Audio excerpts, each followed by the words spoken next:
Hi everyone, this is Anam. Welcome to PhD jobs and admission. So आज के इस video में हम एनटीए पीएचडी एंट्रेंस टेस्ट के लिए हम जीएनटी टेस्ट, ठीक है, जी टेस्ट क्या होता है, कब यूज करा जाता है, उसके लिमिटेशंस, उसके अजम्पशंस, ठीक है, as well as T test के लिए भी हम ये सारी चीजें देखने जा रहे हैं। हर एक पॉइंट को डिटेल में एक्सप्लेन कर रखा है, विद एमसीक्यूज भी आपके साथ शेयर कर रखा है, जिससे कि आपको इजीली कॉन्सेप्ट समझ में आ जाए और आपको समझ में भी आ जाए कि जीएनटी टेस्ट से किस तरीके से एमसीक्यूज पूछा जाता है। तो याद रखिएगा, जीएनटी टेस्ट है बहुत डिफिकल्ट लेवल पर एमसीक्यूज नहीं पूछा जाता है, बहुत सिंपल एंड बेसिक क्वेश्चन ही पूछा जाता है, ठीक है। और उसी के साथ साथ मैं आपको बता दूं कि आपने एनटीए पीएचडी एंट्रेंस टेस्ट के लिए एग्जाम डेट अनाउंस कर दी है, ठीक है। तो 26 से 31 अक्टूबर के बीच में आपकी एग्जामिनेशन होगी। और याद रखिएगा, आज और कल यानी 23 एंड 24 सितंबर के दिन आपका करेक्शन विंडो ओपन हो रहा है। तो आपको जल्दी से जाकर आपके करेक्शंस आपको करना है, ठीक है, फॉर्म में। और उसी के साथ साथ जैसे कि आप स्क्रीन पर देख सकते हो, आपकी एग्जामिनेशन डेट भी आ चुकी है for your paper 1 and paper 2 course. हमको कोर्स प्रोवाइड करते हैं जिसमें हम आपको प्रिपेयर करवा देते हैं आपके पीएचडी एंट्रेंस एग्जामिनेशन के लिए सारे universities, DU, JNU, BHU, BBAU, जिससे कि 100% पासिंग गारंटी हम आपको देते हैं। और हमारे कोर्स से डायरेक्टली एग्जाम में क्वेश्चंस पूछे जाएंगे, ये हम आपको अगेन 100% गारंटी देते हैं, जिसके लिए आपको स्क्रीन पर दिए गए नंबर पर कॉन्टैक्ट करना है या फिर आप हमारे ऐप के थ्रू डायरेक्टली स्टडी मटेरियल को एक्सेस कर सकते हो। सो दैट्स इट, आज के सेशन को हम स्टार्ट करते हैं। जैसा कि आप स्क्रीन पर देख सकते हो, यहाँ पर पेपर 1 जो कि आपका रिसर्च मेथोडोलॉजी होता है, हर एक स्टूडेंट के लिए रिसर्च मेथोडोलॉजी जो है ये कॉमन होने वाला है। तो रिसर्च मेथोडोलॉजी के लिए जैसे कि आप स्क्रीन पर देख सकते हो, हम ये सब कंटेंट आपको प्रोवाइड कर रहे हैं, जिसमें आपको वीडियो लेक्चर्स देखने मिलेंगे जो कि थ्योरी प्लस एमसीक्यूज दोनों वीडियो लेक्चर्स हैं। हम आपको यहाँ पर वीडियो लेक्चर्स के थ्रू आपके कॉन्सेप्ट्स को क्लियर करवाएंगे। देन मॉक टेस्ट, हर एक मॉक टेस्ट में 40 एमसीक्यूज है, उस तरीके से आपके मॉक टेस्ट में 400 एमसीक्यूज यहाँ पर आपकी प्रैक्टिस हो जाती है। Then next notes. नोट्स काफी इंपॉर्टेंट है, बहुत सिंपलेस्ट वे में हर एक पॉइंट्स को यहाँ पर मैंने एक्सप्लेन कर रखा है। तो आपके जो भी डाउट्स है, आपको जो भी हर एक टॉपिक में डाउट्स है, अगर आप एक बार नोट्स के थ्रू उसको रीड कर लेते हो तो वहां पर आपका डाउट, हर एक डाउट आपका क्लियर हो जाएगा। तो नोट्स में हमने इम्पोर्टेंट पॉइंट्स को आप देखोगे, जो भी हमारे बैच के स्टूडेंट है, वहां पर मैंने इंपॉर्टेंट पॉइंट्स को हाईलाइट कर रखा है, जिससे कि आप उन पॉइंट्स को, उन वर्ड्स पर फोकस कर सको। देन उसके बाद पीडीएफ हम आपको प्रोवाइड करते हैं, जिसमें 1500 से भी ज्यादा इंपॉर्टेंट क्वेश्चंस है, जिसमें हमने आपको प्रीवियस ईयर क्वेश्चंस पेपर भी प्रीवियस ईयर क्वेश्चंस आपके साथ डिस्कस करा है एंड मोस्ट एक्सपेक्टेड एमसीक्यूज भी यहाँ पर आपके साथ शेयर करा है। तो सारा कंटेंट आपको बाइलिंगुअल लैंग्वेज, हिंदी, इंग्लिश दोनों लैंग्वेज में हम प्रोवाइड करते हैं। तो ये सारा कंटेंट जो है, इससे आपको 100% हम पासिंग गारंटी देते हैं कंटेंट के थ्रू, कि हमारे कंटेंट से एग्जामिनेशन में क्वेश्चंस आपको पूछे जाने के चांसेस है। तो उसके लिए आपको स्क्रीन पर जो नंबर नजर आ रहा है व्हाट्सएप के थ्रू, या फिर अगर आप हमारे ऐप के थ्रू कंटेंट को एक्सेस करते हो तो आपको सारी चीजें एक ही जगह पर मिल जाती है। ऐप पर हमारा प्रॉपरली हर एक चीज आपको टॉपिक वाइज हर एक चीज आपको एक ही जगह पर ऐप पर मिल जाएगा। आपके पास एक्सेस होगा, आप जब भी चाहो वहां से आप रीड कर सकते हो। आपके सारा कंटेंट आपको एक ही जगह पर ऐप पर इजीली अवेलेबल होगा। तो ऐप के लिए लिंक भी हमने comment section as well as description box में आपके लिए लिंक प्रोवाइड कर रखी है हमारे ऐप पर, तो आप वहां से डायरेक्टली कंटेंट को एक्सेस करिए। जैसे कि आप स्क्रीन पर देख सकते हो, पेपर 2 का भी हम आपको स्टडी मटेरियल प्रोवाइड करते हैं, जिसमें आपको full syllabus notes, MCQs plus previous year questions भी देखने मिलेंगे। इन सारे सब्जेक्ट्स पर हम आपको स्टडी मटेरियल प्रोवाइड कर रहे हैं। अगर इन सारे सब्जेक्ट्स के अलावा भी आपको कोई और सब्जेक्ट का स्टडी मटेरियल चाहिए तो आप मुझे कॉमेंट कर बता सकते हो। उस पेपर 2 के लिए भी आपको दिए गए स्क्रीन पर जो नंबर नजर आ रहा है, इस पर व्हाट्सएप के थ्रू आपको हमें कॉन्टैक्ट करना है। सो दैट्स इट, हम आज के सेशन को हम स्टार्ट करते हैं।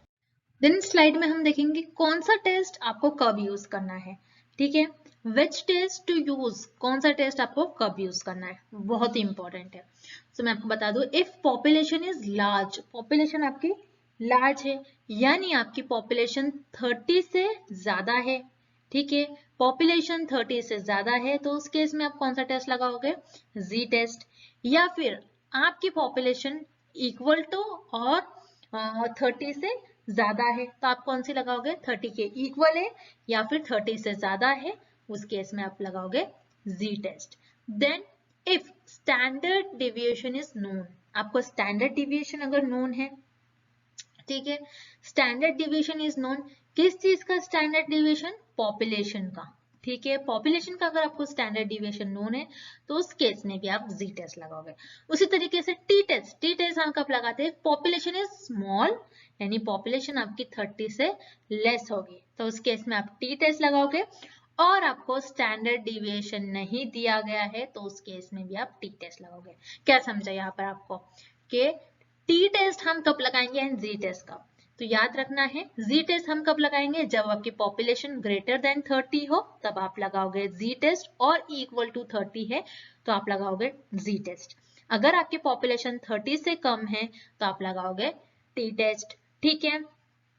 देन जी टेस्ट, और हम कब से किस सिचुएशन में हम जी टेस्ट लगाएंगे? जब हमें स्टैंडर्ड डिविएशन नोन होगा। स्टैंडर्ड डिविएशन नोन होगा, किस चीज का स्टैंडर्ड डिविएशन? पॉपुलेशन का। पॉपुलेशन का स्टैंडर्ड डिविएशन दिया हुआ है, मतलब आपको अगर क्वेश्चन में पॉपुलेशन के पैरामीटर्स दिए गए हैं, जैसे पॉपुलेशन के पैरामीटर्स क्या हो सकते हैं? पॉपुलेशन का मीन, पॉपुलेशन का स्टैंडर्ड डिविएशन, ठीक है। तो पॉपुलेशन से रिलेटेड आपको जो भी इंफॉर्मेशन दी गई होती है आपके क्वेश्चन में, तो उस केस में आप कौन सा टेस्ट लगाओगे? Z test. Then T test आप कब लगाओगे? जब आपकी पॉपुलेशन 30 से लेस है और जब आपको स्टैंडर्ड डिविएशन नहीं दिया गया है। किस चीज का? पॉपुलेशन का। पॉपुलेशन के पैरामीटर्स आपको कुछ भी नहीं दिए गए होते तब आप लगाते हो आपका टी टेस्ट। अंडरस्टूड? ठीक है। अब वेरी इंपॉर्टेंट क्वेश्चन आप सभी के लिए क्वेश्चन है, आपके माइंड में क्वेश्चन राइज हो रहा होगा कि अगर एक मैं आपको कंडीशन देती हूं कि अगर आपकी पॉपुलेशन जो है ये 20 है, ठीक है, पॉपुलेशन कितनी आपकी 20 है, और आपको स्टैंडर्ड डिविएशन गिवन है, ठीक है, स्टैंडर्ड डिविएशन जो है आपको गिवन है, तो उस केस में आप कौन सा टेस्ट यूज करोगे? काफी इंपॉर्टेंट पॉइंट है। पॉपुलेशन क्या है आपकी, यहाँ पर आप देख सकते हो पॉपुलेशन आपकी 20 है, स्टैंडर्ड डिविएशन दिया गया है, तो आप कौन सा टेस्ट यूज करोगे? तो यहाँ पर जैसे कि आप देख रहे हो, अगर हमारी पॉपुलेशन स्मॉल होती है तो हम कौन सा टेस्ट यूज करते हैं? Generally T test. और यहाँ पर हमें स्टैंडर्ड डिविएशन गिवन है तो कौन सा यूज करेंगे? जी टेस्ट। हमारा तो यही कॉन्सेप्ट है, हमने जितना मैंने आपको यहाँ पर जी टेस्ट और टी टेस्ट के बारे में जो भी बताया उससे तो आपके दिमाग में बस इतना ही यूज होगा। तो साइमल्टेनियसली हम तो दोनों भी टेस्ट एक बार ही नहीं अप्लाई कर पाएंगे। ऑब्वियसली साइमल्टेनियसली दो टेस्ट हम एक बार, कोई भी दो टेस्ट को एक बार नहीं अप्लाई करते हैं, एक साथ आपके दोनों भी रिजल्ट नहीं आते हैं, ठीक है। कोई एक ही टेस्ट आप यूज करोगे, या तो टी टेस्ट यूज करोगे या तो जी टेस्ट यूज करोगे। तो यहाँ पर मैं आपको बता दूं, इस केस में आप सिर्फ और सिर्फ जी टेस्ट का यूज करोगे। अब आपके माइंड में क्वेश्चन राइज हो रहा होगा क्यों, ठीक है। आपकी पॉपुलेशन की साइज कभी कभार आपको कम ज्यादा भी दी जाती है। तो पॉपुलेशन की साइज अगर आपको कम दी गई है एंड स्टैंडर्ड डिविएशन आपको दिया हुआ है पॉपुलेशन का, ठीक है, स्टैंडर्ड डिविएशन आपको दिया गया है, तो इस केस में आप जी टेस्ट यूज करोगे क्योंकि आपको स्टैंडर्ड डिविएशन देखना है। आपको पॉपुलेशन के अगर क्वेश्चन में पैरामीटर्स दिए गए होंगे, क्योंकि प्रीवियस सेशन में भी मैंने आपको बताया था, अगर आपको पॉपुलेशन के अगर कोई भी पैरामीटर्स दिए हुए होते हैं तो उस केस में सिर्फ और सिर्फ आपको स्टैंडर्ड डिविएशन, अगर आपको पॉपुलेशन के पैरामीटर्स दिए गए होते हैं जैसे स्टैंडर्ड डिविएशन, पॉपुलेशन का मीन, ये सारी चीजें अगर आपको क्वेश्चन में दी गई होती है तो उस केस में आप क्या यूज करोगे? ओनली जी टेस्ट, ठीक है। यानी जी टेस्ट क्या होता है? हमारा पैरामीट्रिक टेस्ट होता है, ठीक है। टी टेस्ट भी पैरामीट्रिक टेस्ट में भी आता है समटाइम्स, ठीक है। तो यहाँ पर अगर आपको पॉपुलेशन के पैरामीटर्स दिए हुए होते हैं, किसी भी क्वेश्चन में आएगा तो आप सीधे सीधे जी टेस्ट का यूज करोगे, ठीक है। Clear everyone? Z test and T test. Then next test is chi square test. Chi square test हम क्यों यूज करते हैं? हमें ये देखना होता है कि ऑब्जर्व और एक्सपेक्टेड फ्रीक्वेंसी के बीच में कंपैटिबिलिटी, ठीक है। तो काय स्क्वायर टेस्ट जो है ये कौन सा टेस्ट है? आपका नॉन पैरामीट्रिक टेस्ट है। जैसे कि मैंने आपको कल पढ़ाया था पैरामीट्रिक नॉन पैरामीट्रिक होते क्या है। नॉन पैरामीट्रिक में जनरली जो है आपको पॉपुलेशन के इंफॉर्मेशन नहीं दी होती है, ठीक है। पॉपुलेशन से रिलेटेड आपके पॉपुलेशन के पैरामीटर्स नहीं दिए हुए होते हैं, ठीक है। तो याद रखिएगा काय स्क्वायर टेस्ट के हम कब यूज करते हैं? जब ऑब्जर्व्ड फ्रीक्वेंसी एंड एक्सपेक्टेड, आपने जो एक्सपेक्ट करा है वो और आपको जो एक्चुअल रिजल्ट आ रहा है उनके बीच की कंपैटिबिलिटी चेक करने के लिए हम काई स्क्वायर टेस्ट का यूज करते हैं। एंड देन एफ टेस्ट हम यूज करते हैं सैंपल के वेरिएंस में, यानी सैंपल में जो भी वेरिएंसेस आ रहे हैं, जो भी चेंजेस आ रहे हैं, जो भी डिफरेंसेस आ रहे हैं सैंपल्स में, उसे चेक करने के लिए उस टाइम पर हम एफ टेस्ट का यूज करोगे। ठीक है, तो यहाँ पर हम कौन से टेस्ट कब यूज करेंगे ये मैंने आपको बता दिया। हम इसको और डिटेल में नेक्स्ट स्लाइड में स्टडी करेंगे कि जी टेस्ट क्या होते हैं, टी टेस्ट क्या होता है, काई स्क्वायर क्या होता है एंड एफ टेस्ट क्या होता है। सो हम देखते हैं पहले जी टेस्ट क्या होता है। ठीक है, अब हम यहाँ पर देखेंगे जी टेस्ट कि जी टेस्ट क्या होता है। सारे टेस्ट करने का पर्पस एक ही होता है कि हाइपोथेसिस को टेस्ट करना और ये बताना कि हम हाइपोथेसिस को एक्सेप्ट कर रहे हैं या फिर रिजेक्ट करने वाले। ठीक है, सारे टेस्ट करने का हमारा एक पर्पस होता है कि हम हमारी हाइपोथेसिस को एक्सेप्ट करने जा रहे हैं या फिर रिजेक्ट करने जा रहे हैं। अब जी टेस्ट हम कब यूज करते हैं? एज यू ऑल नो, जब हमारी पॉपुलेशन बड़ी हो, ग्रेटर देन 30 हो और हमें स्टैंडर्ड डिविएशन गिवन हो, स्टैंडर्ड डिविएशन हमें बताया गया हो, तो इन दोनों केस में हम जी टेस्ट यूज करते हैं। और एक और क्वेश्चन एग्जामिनेशन में पूछा जाता है, Z test was given by, Z test किसने दिया था? फिशर। ठीक है, फिशर ने जी टेस्ट दिया था। अब बहुत ही इंपॉर्टेंट पॉइंट, जी टेस्ट हम क्यों यूज करते हैं, किस लिए यूज करा जाता है जी टेस्ट? ठीक है, तो जी टेस्ट यूज करा जाता है कंपेयर करने के लिए किस चीज को? हमारे पॉपुलेशन के मीन में। ठीक है, पॉपुलेशन के मीन एंड सैंपल के मीन में कितना डिफरेंस है। ठीक है, यानी इन दोनों की मीन में हमको देखना है बेसिकली कितना डिफरेंस है पॉपुलेशन के मीन में एंड सैंपल के मीन में। ठीक है, तो जी टेस्ट हम किस लिए यूज करते हैं?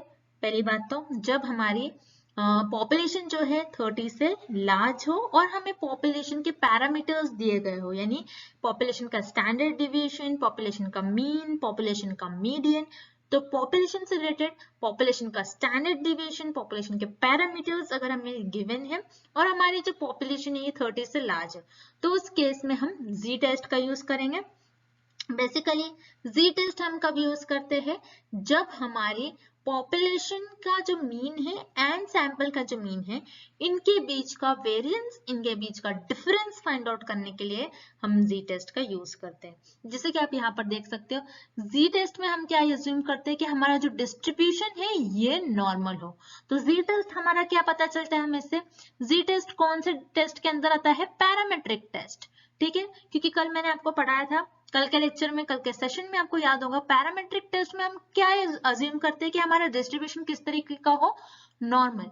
ओनली पैरामेट्रिक टेस्ट में हम डिस्ट्रीब्यूशन नॉर्मल अज्यूम करते हैं और नॉन पैरामेट्रिक टेस्ट में हम सारे टाइप के डिस्ट्रीब्यूशन अज्यूम कर सकते हैं, जैसे स्क्यूड डिस्ट्रीब्यूशन, एक तरफ आपका डेटा झुका हुआ होगा, positive skewed, negative skewed, normal distribution भी अज्यूम करते हैं। लेकिन जी टेस्ट जो कि एक पैरामेट्रिक टेस्ट होता है, तो पैरामेट्रिक टेस्ट में हम क्या यूज करते हैं कि हमारा जो डिस्ट्रीब्यूशन हमारा ये नॉर्मली होगा। तो याद रखिएगा, जी टेस्ट हम कब यूज करते हैं? Z score calculated with the population parameters and is used to validate hypothesis that the sample drawn belongs to the sample population। जो हमने सैंपल ड्रॉ किया है, यानी हमने पॉपुलेशन से, क्योंकि हम पॉपुलेशन पर स्टडी नहीं करते, पॉपुलेशन से कुछ लोगों को लेते, यानी जो हमारा सैंपल है, सैंपल और पॉपुलेशन में हमारा ज्यादा डिफरेंस नहीं होना चाहिए। ठीक है, जो हमारी पॉपुलेशन है उसको सैंपल रिप्रेजेंट करना चाहिए, बहुत ज्यादा उसमें अंतर डिफरेंस नहीं होना चाहिए। यानी हमने जो तैयार किया है नमूना, वो नमूना आबादी से संबंधित है या नहीं, ये चेक करने के लिए, उनके बीच में कितना डिफरेंस है ये चेक करने के लिए हम जी टेस्ट का यूज करते हैं। Clear everyone? So Z test फिर से एक बार हम रिवाइज करते हैं, बहुत इंपॉर्टेंट है। जी टेस्ट पे कंपलसरी आपको क्वेश्चन पूछा जाता है। Z test was given by Fisher. Z test कब यूज करते हैं? When our population is greater than 30, population आपकी 30 से लार्ज होगी और स्टैंडर्ड डिविएशन गिवन होगा किस चीज का, पॉपुलेशन का। एंड जी टेस्ट हम कब यूज करते हैं, जी टेस्ट ये यूज करने के लिए, ये फाइंड आउट करने के लिए दिया जाता है कि पॉपुलेशन का मीन एंड सैंपल के मीन में कितना डिफरेंस है, और जो हमारा सैंपल है क्या वो जो पॉपुलेशन है, ठीक है, आबादी से संबंधित है या फिर नहीं, वो बिलोंग कर रहा है पॉपुलेशन से या फिर नहीं हमारा सैंपल, ये देखने के लिए। और जी टेस्ट में हमारा जो डिस्ट्रीब्यूशन है ये हम नॉर्मली अज्यूम करते हैं, नॉर्मल अज्यूम करते हैं, ठीक है। ये था जी टेस्ट। अब जी टेस्ट का फॉर्मूला किस तरीके से होता है, वैल्यूज हम किस तरीके से लेते हैं, ये सारी चीजें हम नेक्स्ट स्लाइड में देखेंगे। तो यहाँ पर जी टेस्ट का फॉर्मूला कुछ इस तरीके से होगा, यहाँ पर आपको देखना है z is equals to x bar minus mu 0 divided by standard deviation and divided by under root of n, ठीक है। तो यहाँ पर x bar जो है, x bar क्या होता है, सैंपल का आपका मीन होगा, ठीक है, ये होता है आपका सैंपल का मीन, ठीक है। नीचे यहाँ पर सिंबल को रिप्रेजेंट भी करा है। x bar जो होता है आपका सैंपल ऑफ मीन होता है, मीन का आपका सैंपल होगा, सॉरी सैंपल का आपका मीन होगा। देन म्यू जीरो होता है आपका पॉपुलेशन का मीन, ठीक है, ये होता है आपका पॉपुलेशन का मीन। सिग्मा जो होगा स्टैंडर्ड डिविएशन होता है पॉपुलेशन का, and under root of N means number of observation, यानी आपका सैंपल का साइज होगा, आपने जो भी सैंपल का साइज लिया है वो आपका सैंपल का साइज होगा n, मतलब आपके सैंपल में जितने भी पार्टिसिपेट्स होंगे वो आएगा आपकी n की वैल्यू, ठीक है। अब ये z का फॉर्मूला, z टेस्ट का फॉर्मूला मैं आपको और सिंपलेस्ट वे में लिख के बताऊं तो कुछ इस तरीके से होगा, z is equals to x bar which is mean of sample, ये सैंपल का मीन होगा, minus mu zero is mean of population, population का मीन होगा, divided by sigma and divided by under root of n। तो कुछ इस तरीके से आपका जी टेस्ट का फॉर्मूला होगा, ठीक है। अब ये फॉर्मूला बहुत इजी है, आप इजीली, अगर आपको सारे टर्म्स याद हो गए होंगे, सारे टर्म्स आप इजीली आप इस फॉर्मूला को याद कर सकते हो सकता है एग्जामिनेशन में आपको फॉर्मूला पूछा जाए, तो एग्जामिनेशन में फॉर्मूला पूछा जाता है, ठीक है। तो x bar minus mu zero divided by sigma divided by under root of n, तो ये हो गया आपका फॉर्मूला, ठीक है। अब जैसे कि आपको पता है जी टेस्ट हम कब यूज करते हैं, जब पॉपुलेशन हमारी 30 से ज्यादा हो और हमें स्टैंडर्ड डिविएशन जो है ये गिवन हो, ठीक है। किसका स्टैंडर्ड डिविएशन, पॉपुलेशन का। तो इस केस में हम कौन सा टेस्ट अप्लाई करेंगे, जी टेस्ट, ठीक है। अब हम एग्जाम्पल के थ्रू समझते हैं, एग्जाम्पल लेते हैं हमें, मान लीजिए आपको क्वेश्चन में गिवन है x bar is equals to 80, यानी आपका जो मीन है सैंपल का मीन, उसकी वैल्यू आपको गिवन है। म्यू आपको गिवन है विच इज 100, पॉपुलेशन का मीन आपको गिवन है। Sigma mean standard deviation, so standard deviation आपको गिवन है 2.3 and n small n which is number of observation, आपके सैंपल का साइज गिवन है आपको 33। तो आपको यहाँ पर क्वेश्चन में सारी वैल्यूज गिवन होती है जो कि आपके फॉर्मूले के लिए अप्लाई होगी, ठीक है। फॉर्मूला आपको बस फॉर्मूला याद रखना है, सारी वैल्यूज आपको गिवन है, बहुत ज्यादा लॉन्ग कैलकुलेशन नहीं करना होता है, ठीक है। तो इस फॉर्मूले में हम ये वैल्यूज सब्स्टिट्यूट करेंगे, ठीक है। इस फॉर्मूले में हम वैल्यूज को सब्स्टिट्यूट करने जा रहे हैं। अब z is equals to x bar which is हमें गिवन है 80 minus mu zero is 100 divided by sigma given है 2.3 divided by under root of 33। हमने यहाँ पर वैल्यू सब्स्टिट्यूट कर लिया। अब इसे हम कैलकुलेशन नहीं करते, लेट्स अज्यूम कि z की वैल्यू हमने 1.99 रख दी, ठीक है। जो z टेस्ट है हमने इसको सब्स्टिट्यूट कर लिया वैल्यू, और हमने यहाँ पर हम सब्स्टिट्यूशन नहीं करेंगे, अब हमने अज्यूम कर लिया 1.99 हमारा आंसर आ गया, ठीक है। अब यहाँ पर एक क्वेश्चन अराइज होता है, मान लीजिए इस केस में, इस स्टडी में मैंने रखा था 5% लेवल ऑफ सिग्निफिकेंस, यानी 5% एरर रखा था, जिसकी टेबल वैल्यू होती है 5% की टेबल वैल्यू होगी 1.96, ठीक है। 5% की टेबल वैल्यू क्या होगी 1.96। अब मुझे इस केस में देखना है क्या मैं अपनी हाइपोथेसिस को एक्सेप्ट करूंगी या फिर रिजेक्ट करूंगी। ठीक है, मैं अपनी नल हाइपोथेसिस को इस केस में क्या करूंगी, क्या मैं एक्सेप्ट करने वाली हूँ या फिर मैं रिजेक्ट करूंगी। सो आंसर जो होगा हमारा, जैसे कि मैंने आपको बताया, हमारी जो कंप्यूटेड वैल्यू होती है, अगर हमारी जो टेबल वैल्यू से बड़ी हो, क्योंकि ये क्या है हमारी 5% की, ये क्या है हमारी टेबल वैल्यू है, ठीक है, और ये क्या है हमारी computed value z is equal to 1.99। ठीक है, जैसा कि हमने पहले देखा था प्रीवियस स्लाइड में, मैं आपको यहाँ पर बता दूं, प्रीवियस स्लाइड में मैंने आपको बताया था कि हमारी जो कंप्यूटेड वैल्यू है, कंप्यूटेड वैल्यू, अगर कंप्यूटेड वैल्यू जो है हमारी लेस देन टेबल वैल्यू है, ठीक है, कंप्यूटेड वैल्यू क्या है हमारी लेस देन टेबल वैल्यू है, तो उस केस में हम एक्सेप्ट करते हैं। ठीक है, हमारी नल हाइपोथेसिस को आप क्या करोगे, एक्सेप्ट करोगे। अगर हमारी कंप्यूटेड वैल्यू जो है ग्रेटर है टेबल वैल्यू से, तो उस केस में हम क्या करते हैं, रिजेक्ट करते हैं। ये मैंने आपको बताया प्रीवियस स्लाइड में, विच इज वेरी इंपॉर्टेंट। ठीक है, तो हमारी यहाँ पर क्या आ रही है, टेबल वैल्यू से कंप्यूटेड वैल्यू क्या आ रही है, ज्यादा आ रही है। टेबल वैल्यू क्या थी हमारी 1.96 और हमने जो कंप्यूट करा ये वैल्यू क्या आ रही है 1.99।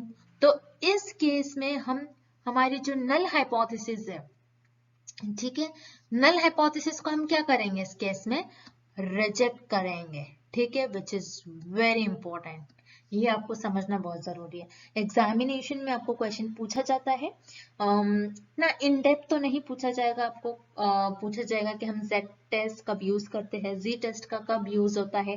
जी टेस्ट में जो हमारा डिस्ट्रीब्यूशन है वो क्या अज्यूम करते हैं हम, जैसे कि जी टेस्ट एक पैरामेट्रिक टेस्ट है, एंड पैरामेट्रिक टेस्ट में ओनली हम अज्यूम करते हैं कि हमारा जो डिस्ट्रीब्यूशन है वो एक नॉर्मल डिस्ट्रीब्यूशन होगा।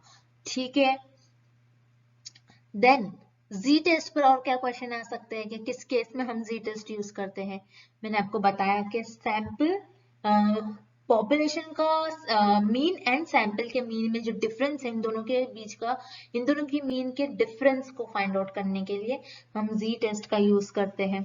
ठीक है, और जी टेस्ट के लिए आपको एग्जामिनेशन में आपको सारी वैल्यूज दी होगी और आपको पता है, आपको पूछा जाएगा, आपको जैसे कि मैंने यहाँ पर एग्जाम्पल लेकर बताया, एग्जाम्पल में आपको सारी वैल्यूज दी जाएंगे, आपके जो फॉर्मूलेज में सारे यहाँ पर सब्स्टिट्यूशन जो है आपको करना होगा, आपको याद करना होगा फॉर्मूला, फॉर्मूला आपको नहीं दिया जाएगा, आपको फॉर्मूला लिखना है, फॉर्मूले में वैल्यू सब्स्टिट्यूट करना है, और आपको क्वेश्चन में ही पूछा जाएगा कि आपको सारी चीजें गिवन होंगी। सो इस केस में आप क्या करोगे कि नल हाइपोथेसिस को एक्सेप्ट करोगे या फिर रिजेक्ट करोगे, आपको ये पूछा जाएगा। तो जैसे कि हमने यहाँ पर वैल्यू फाइंड आउट करा और हमने ये देखा कि हमारी जो कंप्यूटेड वैल्यू है टेबल वैल्यू से ग्रेटर है, तो इस केस में हम क्या करेंगे, हमारी नल हाइपोथेसिस को रिजेक्ट कर देंगे। अब मान लो कभी हमने कुछ वैल्यू सब्स्टिट्यूट करा, तो वैल्यू सब्स्टिट्यूट करने पे हमारी z वैल्यू जो है 1.92 आई, तो इस केस में हम क्या करेंगे, इस केस में हम हमारी नल हाइपोथेसिस को एक्सेप्ट कर लेंगे, क्योंकि हमारी जो कंप्यूटेड वैल्यू है ये हमारे टेबल वैल्यू से छोटी है। ठीक है, तो इस केस में हम क्या करेंगे, हमारी नल हाइपोथेसिस को एक्सेप्ट कर लेंगे। So this is all about Z test. Z test का फॉर्मूला है, बस आपको फॉर्मूला अच्छे तरीके से याद रखना है। फॉर्मूले में जो भी टर्म्स यूज करे गए हैं, सैंपल के मीन, पॉपुलेशन का मीन, स्टैंडर्ड डेविएशन पॉपुलेशन के, नंबर ऑफ ऑब्जर्वेशन इन आपके सैंपल के साइज, ये सारे आपको टर्म्स को याद रखना है। सो दैट्स इट, इतना ही जी टेस्ट में आपको इतना ही पूछा जाता है, बहुत ज्यादा इन डेप्थ नहीं पूछा जाता एग्जामिनेशन में। ठीक है, नेक्स्ट टेस्ट हम देखते हैं अभी कौन सा, नेक्स्ट टेस्ट हम टी टेस्ट स्टार्ट करेंगे। ठीक है, सो टी टेस्ट क्यों यूज करा जाता है, टी टेस्ट ये नेम कहाँ से आया है, आपको पहले इसकी थ्योरी भी पता होना चाहिए। ठीक है, सो विलियम गोजेट 1908, विलियम गोजेट ने 1908 में जिस फर्म में वो काम करते थे, he was working in Dublin. ठीक है, he was working in Dublin, William Gosset Dublin में काम करते थे। तो डबलिन में एक फर्म में वो काम करते थे, वहां के जो फर्म के जो ओनर थे, ओनर ने उनको अलाउ नहीं करा कि वो ये टेस्ट को अपने नाम के थ्रू पब्लिश करे। ठीक है, सो इन्होंने क्या करा, इन्होंने एक पेन नेम अडॉप्ट करा, पेन नेम जो कि स्टूडेंट था। तो याद रखिएगा, तो टी टेस्ट को हम स्टूडेंट टी टेस्ट भी कहते हैं, ठीक है। एग्जामिनेशन में क्वेश्चन आता है, T test is also known as student T test. और टी टेस्ट किसने दिया था? विलियम गोजेट ने, ठीक है। और टी टेस्ट का जो पेन नेम रखा गया विच इज स्टूडेंट, तो ये भी आपको याद होना चाहिए। अब जैसे कि मैंने आपको बताया कि टी टेस्ट हम कब यूज करते हैं, जी टेस्ट कब यूज करते हैं, तो बेसिकली एक ही फंडा है, मीन को कंपेयर करने के लिए, ठीक है। मीन को कंपेयर करने के लिए हम टी टेस्ट और जी टेस्ट का यूज करते हैं, पहली बात तो, ठीक है। मीन को कंपेयर करने के लिए हम टी एंड जी टेस्ट का यूज करेंगे। अब जी टेस्ट कब यूज करते हैं हम, विच इज वेरी इंपॉर्टेंट, जब आपकी पॉपुलेशन जो है, जी टेस्ट कब यूज करेंगे, पॉपुलेशन जो है 30 से ज्यादा हो। और टी टेस्ट क्या कब यूज करेंगे हम, जब हमारी पॉपुलेशन 30 से कम हो। और जी टेस्ट कब यूज करेंगे, जब हमारी पॉपुलेशन 30 से ज्यादा हो और 30 के इक्वल हो, तब हम जी टेस्ट यूज करेंगे। एंड टी टेस्ट जब हमारी पॉपुलेशन 30 से कम हो, ठीक है। अब जी टेस्ट अब हम किस सिचुएशन में यूज करते हैं, जब हमें पॉपुलेशन का स्टैंडर्ड डिविएशन पता हो, ठीक है। पॉपुलेशन का स्टैंडर्ड डिविएशन हमें पता हो, नोन हो। एंड जी टेस्ट कब यूज करते हैं, जब हमें पॉपुलेशन का स्टैंडर्ड डिविएशन नहीं पता हो, नॉट नोन, ठीक है। Clear everyone? तो जी एंड टी टेस्ट कब यूज करते हैं, मीन को कंपेयर करने के लिए, ठीक है।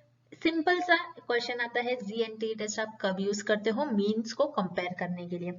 अब जी टेस्ट कब यूज करते हैं, जब आपकी साइज सैंपल साइज 30 से बड़ी हो और 30 के इक्वल हो, और जब आपको पॉपुलेशन का, ठीक है, यहाँ पर याद रखिए पॉपुलेशन का स्टैंडर्ड डिविएशन पता हो। एंड जी टेस्ट कब यूज करेंगे, जब आपकी पॉपुलेशन स्मॉल हो, यानी 30 से लेस हो, और जब आपको स्टैंडर्ड डिविएशन पता नहीं हो किस चीज का, पॉपुलेशन का।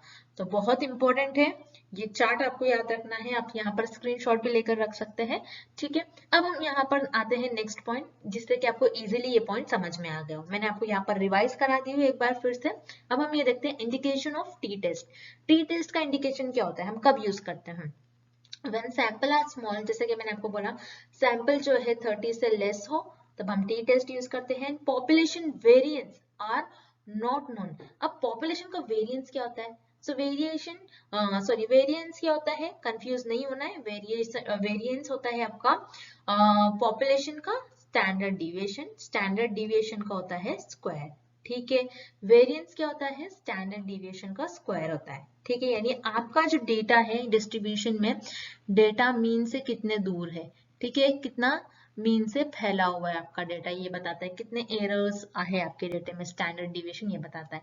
सो पॉपुलेशन का वेरिएंस यानी पॉपुलेशन से रिलेटेड स्टैंडर्ड डिविएशन, पॉपुलेशन का मीन वगैरह अगर आपको नहीं पता है, तो उस केस में आप टी टेस्ट का यूज करते हो, ठीक है।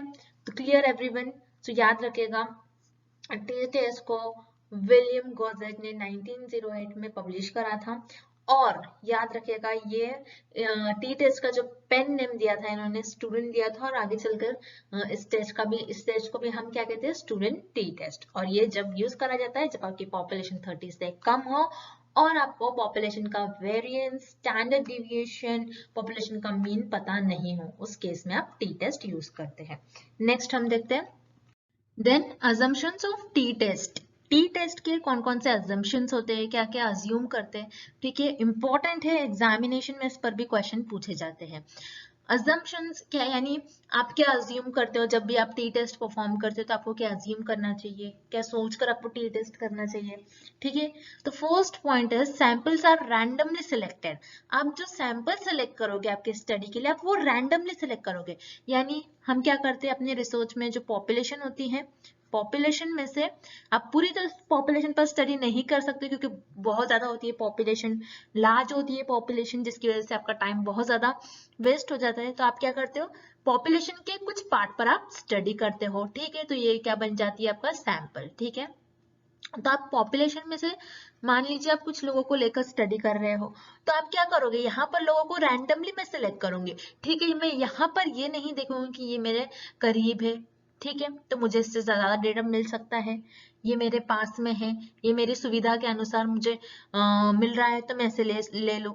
ऐसा कुछ नहीं होता है, बल्कि आप टी टेस्ट के लिए जो अजम्पशन मेड करते हो उसमें आप सैंपल्स को रैंडमली चूज करते हो। आपका सैंपल जो है रैंडमली आप चूज करते हो, आपके सुविधा के अनुसार नहीं आप चुनते हो। तो यहाँ पर फर्स्ट पॉइंट का मतलब आई होप कि सबको क्लियर हो गया।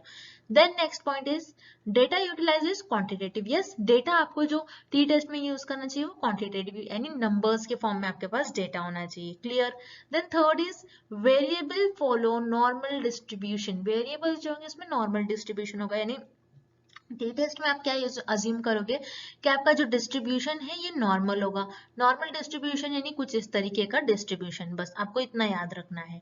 ठीक है, इन डिटेल नहीं जाना है। नॉर्मल डिस्ट्रीब्यूशन आपको ये याद रखना है, जब भी हम ग्राफ पे इस डिस्ट्रीब्यूशन को, इस ग्राफ को अगर हम प्लॉट करते हैं तो ये आपको एक बेल शेप की तरह दिखाई देगा। ठीक है, जो नॉर्मल डिस्ट्रीब्यूशन होता है वो एक बेल शेप डिस्ट्रीब्यूशन होता है, आपको इतना याद रखना है। यानी अगर आप इसे बीच से कट करते हो तो आपके दोनों साइड इक्वली डेटा डिस्ट्रीब्यूटेड होना चाहिए, तो इसे कहते हैं हम नॉर्मल डिस्ट्रीब्यूशन।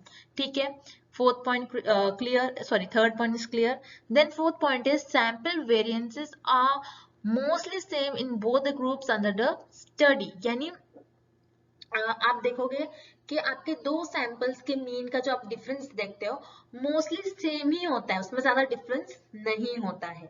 ठीक है, आप दो सैंपल्स पर आप साइमल्टेनियसली स्टडी कर रहे हो। मान लीजिए आपने यहाँ पर ऐसे अपने 7th स्टैंडर्ड के स्टूडेंट्स और 6th स्टैंडर्ड के स्टूडेंट्स पर आप हाइट पर उनके स्टडी कर रहे हैं, तो आपने क्या कर लिया, एक साथ दो सैंपल सेलेक्ट कर लिया, लेकिन इन दो सैंपल के बीच में जो डिफरेंसेस है वो बहुत आपने कम है।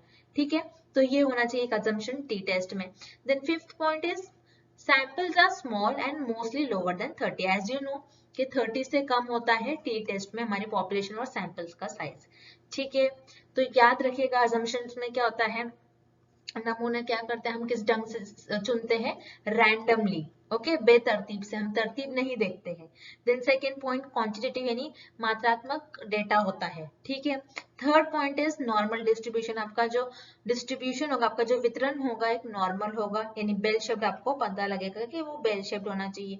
ठीक है, यानी अगर आप फोर्थ पॉइंट इज आप स्टडी कर रहे हो किसी फिनोमेना पर, ठीक है, आप किसी ग्रुप्स पर स्टडी कर रहे हो, तो आपके पास जो दोनों यानी दोनों सैंपल्स का आपके पास अध्ययन जो है आपका वो क्या होना चाहिए, जो आपका वेरिएंसेस है वो कम से कम होना चाहिए, उनके बीच का जो अंतर है वो कम से कम है। ठीक है। एंड फिफ्थ पॉइंट इज जो आपके नमूने होते हैं उनकी साइज क्या होती है, मोस्टली छोटे होते हैं और अधिकतर जो है 30 से कम होते हैं, 30 से कम होते हैं। ठीक है, क्लियर एवरीवन, बहुत सिंपल था ये अजम्पशन से। इसको आपको लिखकर एक जगह आपको नोट बना लीजिए, आप नोट्स में भी आपके इंक्लूड कर लीजिए ये पॉइंट, आप स्क्रीनशॉट भी से लेकर रख सकते हो। ठीक है, नेक्स्ट हम देखेंगे टी टेस्ट का क्या फॉर्मूला होता है। So here is the formula of T test. T टी टेस्ट का आपका फॉर्मूला है, कुछ इस तरीके से आपको फॉर्मूला याद रखना है। क्यों यूज करते हैं हम, जब हमें टू डिफरेंट ग्रुप्स के मीन्स को कंपेयर करना हो। ठीक है, दो डिफरेंट ग्रुप के मीन्स को हमको कंपेयर करना हो तब हम टी टेस्ट का यूज करते हैं। Got it everyone. ठीक है, अब टी टेस्ट का फॉर्मूला आपको याद रखना है। टी टेस्ट का जो फॉर्मूला है m minus mu divided by s divided by under root of n। तो इसको सिंपलेस्ट वे में हम लिखकर देखते हैं, तो इसको कुछ इस तरीके से होगा m minus mu divided by s divided by under root of n। तो ये हो गया आपका टी टेस्ट का फॉर्मूला। अब यहाँ पर m म्यू s ये सारे जो यहाँ पर इन्होंने आपको सिंबल्स दे रखे, इसका मीनिंग क्या होता है, ठीक है, फॉर्मूले में। सो m का मतलब होगा, यहाँ पर m का मतलब है मीन ऑफ सैंपल, सैंपल का मीन। ठीक है, म्यू का मतलब होता है as you all know mean of population, population का मीन होगा। ठीक है, उसी तरीके से एस होता है स्टैंडर्ड डिविएशन ऑफ सैंपल। ठीक है, एस क्या होगा इस टी टेस्ट के फॉर्मूले में, एस क्या होगा स्टैंडर्ड डिविएशन ऑफ सैंपल, यानी आपके नमूने का मानक विचलन। ठीक है, जिसको हिंदी में हम स्टैंडर्ड डिविएशन को क्या कहते हैं, मानक विचलन। ठीक है, then small N is number of items. ठीक है, कितने आइटम्स आपके स्टडी में यूज करे गए हैं। ठीक है, तो बहुत इजी है formula, m minus mu divided by s divided by under root of n। So here फिर से मैं रिपीट कर रही हूँ, m is mean of sample, mu is mean of population, s means standard deviation of sample and small n means number of items. तो ये है T test का फॉर्मूला, काफी सिंपल है, अच्छी तरीके से आप इसे देख लीजिए। आप एक दो बार भी इसे प्रैक्टिस करते हो तो आपको समझ में आ जाएगा कि टी टेस्ट का क्या फॉर्मूला है। अब नेक्स्ट एक एग्जाम्पल के थ्रू हम समझते हैं कि टी टेस्ट को हम किस तरीके से अप्लाई कर सकते हैं, किस टाइप के आपको क्वेश्चन पूछे जा सकते हैं। सो यहाँ पर हमें एक एग्जाम्पल दिया गया है, जिससे एक रिसर्च प्रॉब्लम ली गई है, ठीक है, एक रिसर्च प्रॉब्लम ली गई है, हमें इस प्रॉब्लम को सॉल्व करना है, बताना कि किस टेस्ट का हम यूज करेंगे, किस तरीके से हम इस क्वेश्चन को सॉल्व करेंगे, ठीक है। सो रिसर्च प्रॉब्लम क्या है, पहले हम उसे पढ़ लेते हैं। Comparison of a mean dietary intake of a particular group individuals with the recommended daily intake and data हमें गिवन है average daily energy intake ADEI over 10 days of 11 healthy women. तो यहाँ पर इस क्वेश्चन में हमें क्या दिया गया है, तो रिसर्च प्रॉब्लम हमें पहले दी गई है, इससे हमें समझना है कि रिसर्च प्रॉब्लम हमें क्या दी गई है। सो रिसर्च प्रॉब्लम में हमें क्या करना है, कंपेयर करना है मीन को, किसके लिए, डाइटरी इंटेक, किन किन वुमेन्स की, 11 हेल्दी वुमेन्स की हमें डाइटरी इंटेक चेक करना है कि जो रिकमेंडेड डेली इंटेक है क्या उसके बेसिस पर जो रिकमेंड करा गया कि एक वीमेन को एक दिन में इतना डेली इंटेक लेना है, कि जो 11 हेल्दी वीमेन है कि इतना इंटेक ले रही है फिर नहीं ले रही है। सो इनके मीन में और हमें जो दिया गया है रिकमेंडेड जो डेली इंटेक है वीमेन का, ये मीन में हमको क्या करना है, कंपेयर करना उनके मीन को, ठीक है। आई होप कि आपको क्वेश्चन समझ में आ गया हो। सिंपल वे में मैं आपको समझा दूं, क्वेश्चन ये हमें पूछ रहा है कि हमें डेली डाइटरी इंटेक चेक करना है 11 हेल्दी वीमेन की, और हमें एक रिकमेंडेड, हमें एक पॉइंट दिया गया है, हमें एक रिकमेंडेड डेली इंटेक दिया गया है कि इतना लेना चाहिए एक वीमेन को डेली इंटेक, ठीक है। ऑन एन एवरेज हमें फाइंड आउट करना है 11 हेल्दी वीमेन्स का हमें डाइटरी इंटेक क्या होगा डेली, ठीक है। सो यहाँ पर हमें क्या दिया गया है, मीन दिया गया है ADEI यानी एवरेज डेली एनर्जी इंटेक दिया गया है which is 6753.6 and standard deviation हमें दिया गया है ADEI का, यानी यहाँ पर 11 जो हमने यहाँ पर सेलेक्ट करा है ये क्या है हमारा, ये हमारा सैंपल साइज है। क्यों ये हमारा सैंपल साइज है, क्योंकि यहाँ पर हम जितने भी पूरे वर्ल्ड में, पूरे स्टेट में, सारे जगह पर जितने भी वीमेन है हम सब पर तो स्टडी नहीं कर सकते। अगर हम हर एक एक वीमेन पर स्टडी करने लगे तो फिर क्या हो जाएगा, आपका टाइम बहुत ज्यादा वेस्ट हो जाएगा। सो यहाँ पर हम क्या करेंगे, 11 वीमेन हमने सिलेक्ट कर लिया हमारे सैंपल साइज में, यानी पॉपुलेशन में से हमने क्या कर लिया, हर एक डिफरेंट ग्रुप से हमने 11 टोटल वीमेन को सिलेक्ट कर लिया और इन पर हम स्टडी कर रहे हैं। तो ये 11 क्या है, ये हमारी सैंपल साइज है, और यहाँ पर हम क्या कर रहे हैं, मीन को कंपेयर कर रहे हैं, ठीक है।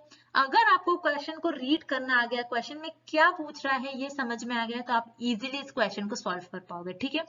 तो हमें कंपेयर करना है मीन को, ठीक है, किसके, जो हमें 11 वीमेन के डाइटरी इंटेक दिया गया है और हमें जो रिकमेंडेड डाइटरी इंटेक दिया गया है उनके मीन को कंपेयर करना है, ठीक है। अब हमें क्या दिया गया है, सैंपल साइज स्मॉल दी गई है विच इज 30 से लेस दी गई है हमें सैंपल साइज विच इज 11, ठीक है। अब स्टैंडर्ड डिविएशन हमें किसका दिया गया है, AGEI, मतलब यहाँ पर 11 वीमेन्स का हमें स्टैंडर्ड डिविएशन, यानी हमें क्या दिया गया है, सैंपल का स्टैंडर्ड डिविएशन दिया गया है, ठीक है। सैंपल का स्टैंडर्ड डिविएशन दिया गया है, सैंपल की साइज जो हमारी यहाँ पर सैंपल की साइज क्या है, 30 से कम है हमारी, और हमें मीन को कंपेयर करना है। तो इस केस में हम कौन से टेस्ट का यूज करेंगे, बहुत ही इंपॉर्टेंट क्वेश्चन है, किस टेस्ट को यूज करेंगे, सैंपल की साइज हमारी कम है, ठीक है। हमें पहले देखना है कि हमारे सैंपल की साइज क्या है, and second thing which is very important, हमें देखना है कि स्टैंडर्ड डिविएशन किसका दिया गया है, क्या हमें पॉपुलेशन का स्टैंडर्ड डिविएशन दिया गया है या फिर सैंपल का स्टैंडर्ड डिविएशन दिया गया है, ठीक है। तो यहाँ पर हमें सैंपल का स्टैंडर्ड डिविएशन दिया गया है, तो इसीलिए हम टी टेस्ट का यूज करने वाले हैं, ठीक है। एंड नेक्स्ट हमें मीन को भी कंपेयर करना है, तो ऑब्वियसली हम कौन सा टेस्ट का यूज करेंगे, टी टेस्ट। तो बस आपको एग्जामिनेशन में ऐसा क्वेश्चन दिया होगा और आपको बताना है in this situation which test will you use, इस क्वेश्चन को, इस रिसर्च प्रॉब्लम को सॉल्व करने के लिए आप कौन से टेस्ट का यूज करोगे, T test, Z test, F test, none of the above. तो आप कौन सा टेस्ट यूज करोगे, टी टेस्ट, ठीक है। समझ में आ गया? I hope. बहुत इजी है, बस आपको जो हिंट दिया होता है क्वेश्चन में, जो हिंट है आपको उस पर फोकस करना है, ठीक है। जो हिंट दी गई है क्वेश्चन में आपको उस पर फोकस करना है कि आपको कौन कौन चीजों पे कहाँ कहाँ हिंट दी गई है, ठीक है। तो इस हिंट से हमने क्या पता लगाया कि हम यहाँ पर इस क्वेश्चन में कौन सा टेस्ट का यूज करेंगे, टी टेस्ट। तो यहाँ तक ही आपको एग्जाम में बेसिकली क्वेश्चन आता है, और समटाइम्स डिटेल में भी क्वेश्चन आता है, लेकिन मेजरली बहुत ज्यादा कर आपको बस क्वेश्चन दिया होगा और पता करना होगा कि कौन सा टेस्ट आप यूज करोगे। अब टी टेस्ट तो हम यूज करेंगे, ठीक है। टी टेस्ट हमें पता लग गया हम कौन सा टेस्ट यूज करेंगे, टी टेस्ट। अब टी टेस्ट का आपको फॉर्मूला लिखना है, T test is equal to, जैसे मैंने आपको फॉर्मूला बताया, m minus mu divided by s which is standard deviation under root of n। ये है आपका टी टेस्ट का फॉर्मूला। अब इस फॉर्मूले में आप वैल्यूज को सब्स्टिट्यूट करिए। So t is equals to m। m क्या होता है, जैसे कि मैंने आपको बताया प्रीवियस स्लाइड में, मीन ऑफ सैंपल, सैंपल का मीन, ठीक है, विच इज हमें यहाँ पर दिया गया है 6753.6 माइनस म्यू। म्यू क्या होता है, पॉपुलेशन का स्टैंडर्ड डिविएशन, ठीक है। यानी हमें एवरेज जो है, हमें जो रिकमेंडेड डेली इंटेक दिया गया है ये है, ये रिकमेंड करा गया है। पूरी वीमेंस को देखकर हमें इतना डेली इंटेक लेने के लिए कहा गया है। तो यहाँ पर 7725 ये क्या है, हमारा म्यू है, यानी पॉपुलेशन का मीन है, divided by S standard deviation. Standard deviation हमें सैंपल का कितना दिया गया है, 1142.1 divided by under root of n which is number of items. कितने हैं आइटम्स, टोटल 11 वीमेंस है, तो यहाँ पर 11 आ जाएगा। सो यहाँ पर हमने जो है सब्स्टिट्यूट करा है, जो इक्वेशन है हमारी, जो फॉर्मूला है, इसमें वैल्यूज को हमने सब्स्टिट्यूट कर लिया। आप इसको सिंप्लीफाई करिए, बहुत सिंपल है। आपको इसको पहले माइनस करना है, नेगेटिव में पहले आंसर आएगा आपको माइनस करने पर, एंड देन जो 11 रूट है आप इसको सॉल्व करिए तो ये न्यूमरेटर में चला जाएगा। तो आप इसको सिंपली सॉल्व करोगे तो आपका जो फाइनल आंसर आ जाएगा, मैं आपको फाइनल आंसर बता दूं, विच इज -2.81। ये आपका फाइनल आंसर है, ठीक है, ये फाइनल आंसर है आपका। अब क्या इस तरीके से आप बता दोगे कि कौन सा टेस्ट हम यूज करेंगे, कौन सी हाइपोथेसिस को हम एक्सेप्ट और रिजेक्ट करने वाले हैं? नहीं, क्योंकि प्रीवियस कल के लेक्चर में हमने देखा हाइपोथेसिस की स्टेप्स, कि आप कौन सा हाइपोथेसिस जो है, हाइपोथेसिस जब आप टेस्ट करते हो तो उसमें स्टेप्स कौन से परफॉर्म करते हो। जैसे मैंने आपको बताया था कल, पहले आप सेट करोगे आपकी नल एंड ऑल्टरनेटिव हाइपोथेसिस को, ठीक है। तो इसके बाद आप लेवल ऑफ सिग्निफिकेंस सेट करते हैं कि कितने % एरर होने के चांसेस है। देन उसके बाद आप जो लेवल ऑफ सिग्निफिकेंस है उसके बाद आप बताते हैं कि कौन सा टेस्ट यूज करोगे, विच टेस्ट टू यूज, ठीक है, ये भी मैंने आपको बताया था। देन उसके बाद फॉर्मूला लिखते हो, वैल्यूज को सब्स्टिट्यूट करोगे, देन उसके बाद आप डिसीजन लोगे। डिसीजन किस तरीके से लोगे, आपको पता होना चाहिए कि इस क्वेश्चन में, इस रिसर्च प्रॉब्लम में हमारी नल एंड ऑल्टरनेटिव हाइपोथेसिस क्या कह रही है, विच इज वेरी इंपॉर्टेंट, ठीक है। नल एंड ऑल्टरनेटिव हाइपोथेसिस इस केस में हमारी क्या कहेंगे, नल क्या कहेंगे या ऑल्टरनेटिव क्या कहेंगे, आपको पहले ये लिखना होगा कि हमारी नल एंड ऑल्टरनेटिव हाइपोथेसिस क्या कह रही है इस क्वेश्चन के लिए। एंड देन उसके बाद आप डिसीजन लोगे टेबल वैल्यू को देखकर, ठीक है। सो आई होप कि आपको बहुत ज्यादा हो रहा है एक स्लाइड में, तो मैं आपको सिंपल वे में मैंने जो आपको स्टेप्स बताया था आप उसे याद रखिएगा, ठीक है। हमने तो यहाँ पर देख लिया कि कौन सा टेस्ट यूज करना है, फॉर्मूला लिख लिया, ये फॉर्मूला है, वैल्यूज को सब्स्टिट्यूट कर लिया, ये हमारा फाइनल आंसर आ गया, ठीक है। ये हमारा क्या है, फाइनल आंसर है। अब फाइनल आंसर को आपको याद रखना है, -2.81 आ गया। नेक्स्ट स्लाइड में मैं आपको बताऊंगी कि किस तरीके से आपको स्टेप्स आगे परफॉर्म करना है, ठीक है। हम नेक्स्ट देखते हैं। देन यहाँ पर आप आपकी रिसर्च हाइपोथेसिस सेट करते हो, मैंने जैसे स्टेप बताया था आपको। तो फर्स्ट में आप क्या करते हो, आप नल एंड ऑल्टरनेटिव हाइपोथेसिस को आप ले डाउन करते हो, उसको सेट करते हो, स्टेट करते हो, ठीक है। अब जैसे कि हमने देखा था आपकी जो नल हाइपोथेसिस है क्या बोलेगी कि there is no difference between population mean and a sample mean. Population के मीन में एंड सैंपल के मीन में कोई भी डिफरेंस नहीं है, दोनों बराबर है। यानी यहाँ पर जो आपकी नल हाइपोथेसिस क्या बोल रही है कि नहीं, जो पॉपुलेशन का जो मीन है वो बराबर है सैंपल के मीन से, ठीक है। यानी जो वीमेन है सारों का जो डेली इंटेक है 7725 किलो जूल है डेली, ठीक है। लेकिन जो अल्टरनेटिव हाइपोथेसिस ये क्या बोलेंगे, नहीं, there is a difference between population mean and sample और पॉपुलेशन के मीन में कोई डिफरेंस है, यानी यहाँ पर जो आपका पॉपुलेशन का मीन है ये यहाँ पर नहीं है इक्वल सैंपल के मीन से, कुछ ना कुछ अंतर होगा दोनों के बीच में, कम ज्यादा होगा, इक्वल नहीं होगा। अल्टरनेटिव हाइपोथेसिस ये कह रही है इस केस में, ठीक है। तो यहाँ पर हम क्या करेंगे, हमारा जो क्वेश्चन का जो आंसर, हमारी जो वैल्यू आई थी कंप्यूटेड वैल्यू, ठीक है, हमारा जो आंसर आया था उसको हम क्या बोलते हैं, कंप्यूटेड वैल्यू। कल के सेशन में मैंने आपको अच्छी तरीके से बताया था कंप्यूटेड वैल्यू किसको बोलेंगे, तो वैल्यूज को हम फॉर्मूलाज में हम जो वैल्यू रखते हैं उसके बाद हम जो वैल्यू कंप्यूट करते हैं, जो आंसर आता है हमारा क्या आया, हमारा इस केस में आंसर -2.81, ठीक है, ये हमारा आंसर आया। अब ये हमारा आंसर है, ठीक है, ये हमारी कंप्यूटेड वैल्यू। उसके बाद हम क्या करते हैं, लेवल ऑफ सिग्निफिकेंस सेट करते हैं, यानी आपको 5% रखना है, 1% रखना है, फिर 0.1% रखना है। तो मेजरली हम क्या करते हैं, दोनों में से डिसाइड करते हैं, 5% और 1%। सो 5% को हम 0.05 भी लिखते हैं, 1% को 0.01 भी लिखा जाता है। फॉर एग्जाम्पल इस केस में मैं सेट कर रही हूँ मेरा level of significance 5% which is 0.05, ठीक है। मैंने यहाँ पर लेवल ऑफ सिग्निफिकेंस क्या सेट कर लिया, मेरा 5%। फिर इसके बाद मुझे क्या सेट करना होगा, क्या देखना होगा, मेरी टेबल वैल्यू, क्योंकि यहाँ पर मेरी जो कंप्यूटेड वैल्यू है ये है 0.21। अब टेबल वैल्यू मुझे चेक करना है, टेबल वैल्यू क्या होगी मेरी इसके लिए, ठीक है। और तो उसके लिए आपको क्या देखना होगा, लेवल ऑफ सिग्निफिकेंस आपको पकड़ना होगा, ठीक है, इंपॉर्टेंट है, लेवल ऑफ सिग्निफिकेंस आपको पकड़ना होगा। आपके पास कंप्यूटेड वैल्यू है और लेवल ऑफ सिग्निफिकेंस आपने देख लिया, ठीक है। सो टेबल वैल्यू आपको किस तरीके से देखना है, तो उसके लिए आपको लेवल ऑफ सिग्निफिकेंस का चूज करना होगा। कितना आपने चूज करा, 5%। सो 5% लेवल ऑफ सिग्निफिकेंस के लिए टेबल वैल्यू कितनी होगी ये हमें चेक करना है। तो उसके लिए हम देखेंगे नेक्स्ट स्लाइड में। सो इस टेबल में आपको डिग्री ऑफ फ्रीडम देखना है और अपने जो लेवल ऑफ सिग्निफिकेंस सेट करा है वो देखना है, ठीक है। तो पहले हम देखेंगे कि डिग्री ऑफ फ्रीडम किस तरीके से निकालते हैं, ठीक है। डिग्री ऑफ फ्रीडम का फॉर्मूला क्या होता है, n-1, ठीक है। n यानी नंबर ऑफ आइटम्स, कितने थे टोटल वीमेन, 11, 11 - 1 इज 10, ठीक है। तो यहाँ पर हमारा क्या आएगा, डिग्री ऑफ फ्रीडम क्या आ गया, 10। बहुत सिंपल होता है डिग्री ऑफ फ्रीडम, जितने भी नंबर ऑफ आइटम्स है डिवाइडेड बाय -1, ठीक है। सो 11 - 1 इज 10। सो यहाँ पर 10 आ गया हमारी डिग्री ऑफ फ्रीडम। और हमने कितना परसेंट सेट करा था, level of significance 5 which is 0.05। तो इस रो में आपको, इस कॉलम में आपको देखना है, इस कॉलम में, ठीक है। सो 10 है और 5% हमने सेलेक्ट करा, तो कितना आ गया यहाँ पर 2.28, ठीक है। तो यहाँ पर हमारी टेबल वैल्यू क्या आ गई, 2.28, ठीक है। तो आपको एग्जामिनेशन में, सॉरी 2.228, ठीक है। सो आपको एग्जामिनेशन में ये टेबल जो होता है ये गिवन होता है, आपको उसकी टेंशन लेने की नहीं आपको जरूरत है, टेबल जो है आपको एग्जामिनेशन में दिया गया होता है, ठीक है।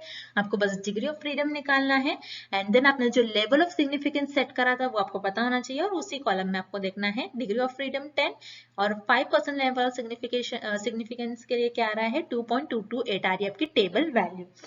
अब आपका जो आंसर था, जो आपकी कंप्यूटेड वैल्यू जो थी, कंप्यूटेड वैल्यू जो थी आपकी वो कितनी थी, कंप्यूटेड वैल्यू कितनी थी आपकी, -2.81, ठीक है। ये आपका आंसर आ गया था। अब जो मैंने आपको कंडीशंस बताया था, जो मैंने आपको डिसीजन लेने के लिए बताया था, कि जब हाइपोथेसिस टेस्टिंग में जो स्टेप्स बताया था उसमें क्या डिसीजन बताया था, क्या देखा था हमने, कि जब आपकी कंप्यूटेड वैल्यू जो है, कंप्यूटेड वैल्यू आपकी लेस देन और इक्वल टू टेबल वैल्यू है, तो उस केस में आप क्या करते हो, आपकी नल हाइपोथेसिस को आप क्या करते हो, एक्सेप्ट करते हो, ठीक है। अगर आपकी कंप्यूटेड वैल्यू बड़ी है टेबल वैल्यू से, तो इस केस में आप क्या करते हो, आप रिजेक्ट करते हो आपकी नल हाइपोथेसिस को, ठीक है। सही हो गया। दो कंडीशन थी हमारी, क्या थी, कंप्यूटेड वैल्यू अगर लेस है और इक्वल है टेबल वैल्यू से, तो उस केस में आप क्या करोगे, नल हाइपोथेसिस को एक्सेप्ट करोगे। और आपकी जो कंप्यूटेड वैल्यू है टेबल वैल्यू से अगर बड़ी है, तो उस केस में आप क्या करोगे, रिजेक्ट कर लोगे, ठीक है।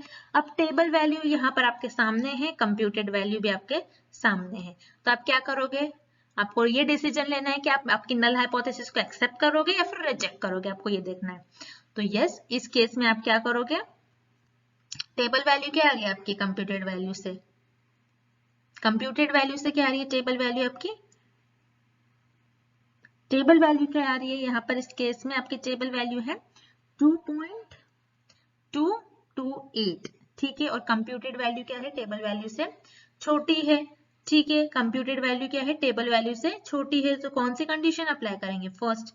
यानी आप यहाँ पर इस केस में क्या करोगे, आपकी नल हाइपोथेसिस को आप एक्सेप्ट कर लोगे, क्योंकि यहाँ पर आपका आंसर आप सीधा सीधा देखिए क्या आ रहा है -2.81, लेकिन ये क्या है, माइनस में, मतलब कि जो कंप्यूटेड वैल्यू है स्मॉल ही है, माइनस में आ रहा है आपका आंसर। तो इस केस में आप क्या करोगे, आपकी नल हाइपोथेसिस को एक्सेप्ट करोगे। आपकी नल हाइपोथेसिस क्या बता रही थी, नल हाइपोथेसिस ये कह रही थी क्या, जो मीन है, पॉपुलेशन का मीन और सैंपल का मीन एक दूसरे से क्या है, बराबर है, विच इज 7725। ठीक है, सो इस हाइपोथेसिस को आप एक्सेप्ट कर लोगे। आपने हाइपोथेसिस टेस्ट करा, आपने सारे फॉर्मूला, आपने देखा कि कौन सा फॉर्मूला आप यूज करोगे, आपने देखा टी टेस्ट आप अप्लाई करोगे, वैल्यू आपने निकाला जिससे आपको कंप्यूटेड वैल्यू, आपका आंसर जो मिल गया वो आपकी कंप्यूटेड वैल्यू थी। ठीक है, फिर उसके बाद आपने क्या करा, आपने नल हाइपोथेसिस और अल्टरनेटिव हाइपोथेसिस को आपने सेट करा, आपने बताया नल और अल्टरनेटिव क्या बोलोगी इस केस में। देन उसके बाद आपने लेवल ऑफ सिग्निफिकेंस आपका सेट करा, जो आपने 5% सेट करा। फिर उसके बाद आपने क्या करा, लेवल ऑफ सिग्निफिकेंस सेट करने के बाद आपने क्या करा, आपने टेबल वैल्यू फाइंड आउट करी, जिसके लिए आपको डिग्री ऑफ फ्रीडम पहले फाइंड आउट करना था, विच इज 10, और अपने जो लेवल ऑफ सिग्निफिकेंस सेट करा था 5%, तो उसी कॉलम में आपको देखना है, विच इज 2.228। और देन आपके बाद आपको कंडीशंस यहाँ पर देखना है, डिसीजन लेना है, कौन सी दो कंडीशन मैंने आपको कल बताया था, first and second condition. Table value, sorry computed value अगर आपके टेबल वैल्यू से कम है, लेस है और इक्वल है, तो आप नल हाइपोथेसिस को एक्सेप्ट करते हो। टेबल कंप्यूटेड वैल्यू आपके टेबल वैल्यू से बड़ी है, तो उस केस में आप नल को रिजेक्ट कर दोगे। तो इस केस में क्या आ रही है, आपकी टेबल वैल्यू जो है, sorry computed value table value से छोटी है, तो उस केस में आप नल को एक्सेप्ट कर लोगे। तो आपने यहाँ पर क्या कर लिया, नल हाइपोथेसिस को आपने एक्सेप्ट कर लिया। इजी था, ठीक है, समझने में थोड़ा डिफिकल्ट है, लेकिन आप इसे स्टेप बाय स्टेप आप इसे ध्यान रखिए, आपको इजी लग जाएगा सारी चीजें फाइंड आउट करने में। इतना इन डेप्थ आपको एग्जामिनेशन में नहीं पूछा जाता है, बस आपके लिए मैंने ये सॉल्व करवा दिया। पेपर 2 में हो सकता है स्टूडेंट्स को पूछा जाए, कॉमर्स स्टूडेंट्स को, लेकिन पेपर 1 में आपको सिर्फ क्वेश्चन दिया होगा और पता करना होगा कि कौन सा टेस्ट आप यूज करोगे, विच इज टी टेस्ट। ठीक है, इतना ज्यादा इन डेप्थ में नहीं आएगा, लेकिन आपके समझने के लिए मैंने आपको बताया, क्योंकि अगर आप आगे पीएचडी करते हो, रिसर्च करते हो, तो उसमें आपको सेट करना होता है, ये सारी चीज आपको परफॉर्म करना होता है, हाइपोथेसिस ले डाउन करते हैं, आपको पता करना होता है कि आप कौन से हाइपोथेसिस रिजेक्ट करोगे, कौन से एक्सेप्ट करोगे, तो वहां पर आपको ये कॉन्सेप्ट यूज आएंगे। ठीक है, तो ये था आपका कि आप टी टेस्ट में किस तरीके से आप टी टेस्ट अप्लाई करते हो, क्वेश्चन को, आपकी रिसर्च प्रॉब्लम को किस तरीके से सॉल्व करते हो, एंड आप कौन सी नल हाइपोथेसिस को एक्सेप्ट करोगे या फिर रिजेक्ट करोगे, डिसीजन लेते हो। ठीक है, इंपॉर्टेंट है, अच्छे तरीके से आप इसे एक बार रीड कर लीजिएगा सारे। अब एक दो बारी इसे फिर से जो वीडियो है इसको पीछे ले जाकर आप फिर से कंटिन्यूस एक दो बार देख लीजिएगा, आपको इजीली समझ में आ जाएगा।